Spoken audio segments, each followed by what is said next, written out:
好，现在来找一下雷明顿啊，这一台啦，这一台就是有上过中山堂也演出过的打字机。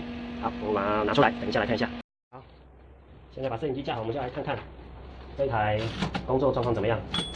好，先初步动一动，好，没有问题，没有问题就来装纸，看一下哈，非常的顺，要看哪里。静止是一部打字机非常重要的一个要点哦。那这一部静止出来完全是平的，超级平哈。那以一个1926年左右的打字机，你看这几乎不可能哈，因为很多现代打字机，近代的啦，1970几、80年都未必能这么平，所以这台是极平，不是我自己在说。好，再来就来看看，这个升降是这样，啊，它平常收纳的时候是这样小小的收进来。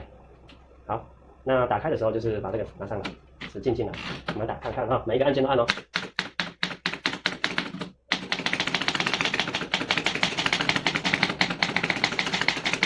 OK， 每一个按键都非常的顺畅，没有问题。OK， 看一下换行，哦，没有问题，有没有？看一下换行。好，我们拿近一点来看一下打字的样子，近一点哦，近一点，我看能不能拍得到哦。好，来看一下哈。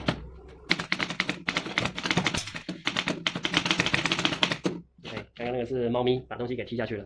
好，我们再把它换成黑色色带，刚刚打的是红色的字哦，现在打黑色的字看看哦。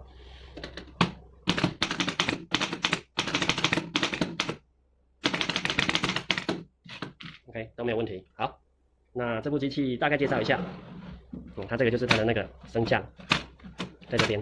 好，它的特色是有这个勾勾，雷明顿2型才有这个勾勾哈，雷明顿1型是没有的。好，可以看到它的反光哦，龙井水，好，非常的漂亮哦。然后这旁边有贴标，小贴标，有小贴标的很少见哈。然后可以看到它的贴花，贴花就这里有磨损，那这里的 portable 的下面稍微有点磨损，但是没关系，无伤大雅，它已经是静止非常棒的机器。好。它的铃声是长这样 ，OK， 那就是这一部机器简单的介绍到这里了，就这样 ，OK。